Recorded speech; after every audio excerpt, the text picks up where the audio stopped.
Huwag mo na problemahin yan, brother. I-stressin mo lang sarili mo sa mga bagay na hindi naman na importante, sa mga taong hindi na rin naman importante. Alam mo, learn to demote people from your life, and this goes for everyone.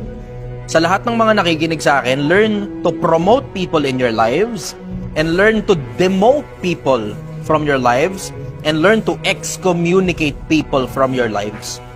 Matuto kayong magtanggal ng mga tao at mag-demote ng mga tao. May mga taong pinopromote ko from being a nobody to being my family.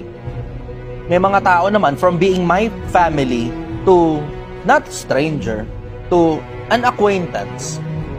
Yung mga minsang panahon na mga taong willing ako na mamatay para sa kanila, na ngayon hindi naman na ganun, mga kakilala ko na lang sila. Dinedemote ko yung mga tao na ganun. Yung mga taong hindi rin lang naman mutual sa akin. Kasi pagka kailangan mo ako, sureball, nandyan ako eh. Mapapakinabangan mo ako sa maraming bagay ng buhay. Malaki pakinabang ko. Kung ako tao, malaki pakinabang ko sa kapwa-tao ko.